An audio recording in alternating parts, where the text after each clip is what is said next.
Hello welcome to 100% focus. So ఈ మధ్య నేను కాశీ విజిట్ చేశానండి.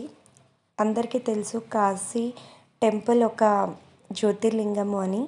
లైఫ్లో ఒక్కసారైనా కాశీ వెళ్ళాలని చాలామంది అనుకుంటారు. అక్కడికి వెళ్తే ముక్తి వస్తుంది అని చాలామంది నమ్మకము.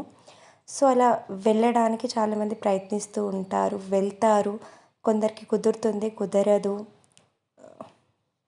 కుదరకపోవడానికి అంటూ పెద్ద కారణాలు ఏమీ ఉండవు. కాకపోతే ఏంటి అంటే అన్ని టెంపుల్స్‌కి చాలా వరకు చాలా టెంపుల్స్‌కి మనం వెళ్ళాలి అని అనుకుంటే వెళ్తాము. కానీ కాశీ అనేది అలా కాదండి. స్వామివారు మనని అనుగ్రహించి ఆయన దర్శనం మనకి లభించాలి అని అనుకున్నప్పుడే మనం కాశీకి వెళ్తామంట. సో నేను ఒక 10 ఇయర్స్ బ్యాక్ మా ఫ్రెండ్ కాశీ వెళ్తే నేను కూడా కాశీ వెళ్తే బాగుండు అని అనుకున్నాను. బట్ దాని గురించి నేను ఎప్పుడు పెద్దగా డిస్కస్ చేయలేదు, వెళ్తాను అని అనుకోలేదు. యాక్సిడెంటల్గా నేను ఈ మధ్య కాశీ విజిట్ చేయడం జరిగింది. అండ్ అక్కడ వెళ్ళి వస్తేనే మోక్షం కాదండి. అక్కడ 9 డేస్, పూర్తిగా 9 days, okay, day and night కలుపుకొని అక్కడ 9 డేస్ ఉంటే మనకి ముక్తి ఉంటుంది అని కొందరు చెప్పారు.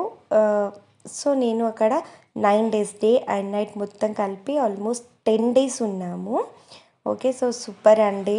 మనలాగా ఇక్కడంతా పీస్ఫుల్గా పెద్దగా రోడ్లు అలా ఏమి ఉండదు. చాలా చిన్న గల్లీలు, వాటి మధ్యలో నుంచి వెళ్ళాలి. కొంచెం ఫుడ్కి ఇబ్బంది. అక్కడ అట్మాస్ఫియర్ కూడా మనం అంత తొందరగా అడ్జస్ట్ అవ్వలేము. అయినా సరే అక్కడ ఉండడమే మన భాగ్యం కదా, అక్కడ ఉండడమే అదృష్టం. సో ఇవన్నీ ఏం పట్టించుకోకుండా అక్కడే 10 డేస్ పూర్తిగా స్పెండ్ చేశామండి. అండ్ చెప్పాలి అంటే దాదాపు చాలామంది కాశీకి వెళ్తే కాలభైరవ స్వామి, వారాహిదేవి, అన్నపూర్ణేశ్వరి, జ్యోతిర్లింగం, శక్తిపీఠం వీటిని దర్శించుకొని వచ్చేస్తారు చాలా వరకు. అండ్ కొందరు గవ్వలమ్మ అని చిన్న టెంపుల్స్ ఉన్నాయి, అవి కూడా చూసుకుంటారు. బట్ ఎక్కువ మందికి తెలియంది ఏంటి అంటే అక్కడ ఒక టెంపుల్ ఉంది. అమ్మవారు ధూమావతి అమ్మవారు, దశమ విద్యల్లో ఒకరైన ధూమావతి అమ్మవారుని మనం కాశీలో దర్శించుకోవచ్చు. అక్కడ ధూమావతి టెంపుల్ ఉంది అని వెళ్ళే వాళ్ళకి చాలామందికి తెలియకపోవచ్చు. మాకు తెలుసండి, కొంచెం ఐడియా ఉంది ధూమావతి అమ్మవారి గురించి.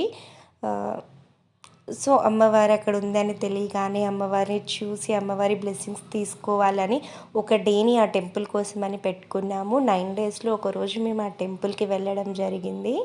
అమ్మవారు అయితే చాలా బాగుంది అండి, సూపర్. అసలు టెంపుల్ చిన్నగా ఉన్న పవర్ మాత్రం సూపర్ ఉంది. ఫుల్ పాజిటివ్ ఎనర్జీ అక్కడ, ఫుల్ పీస్ ఆఫ్ మైండ్ దొరుకుతుంది. సాధన చేసే వాళ్ళకి అయితే, అంటే దశమ విద్యలు సాధన చేస్తారు కదా, ధూమావతి సాధన చేసే వాళ్ళు అక్కడ కూర్చుంటే 1కి 10 టైమ్స్ వస్తుంది ఎనర్జీ. అలా ఉంది ఆ టెంపుల్.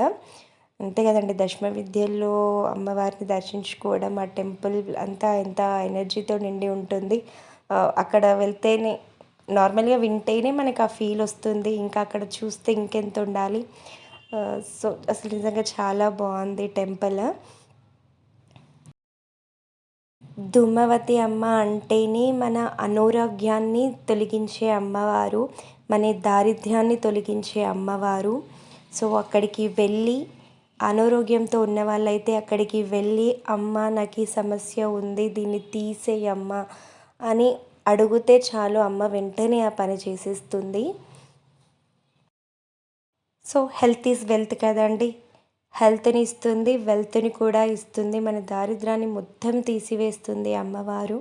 సో అక్కడికి వెళ్ళి అమ్మవారి దర్శించుకొని, మీరు కాశీ కనుక వెళ్తే కొంచెం టైంని అమ్మవారి దర్శనం కోసం కేటాయించుకొని అక్కడికి వెళ్ళి అమ్మవారి దర్శనం చేసుకోవాలని మనస్ఫూర్తిగా కోరుకుంటున్నాను.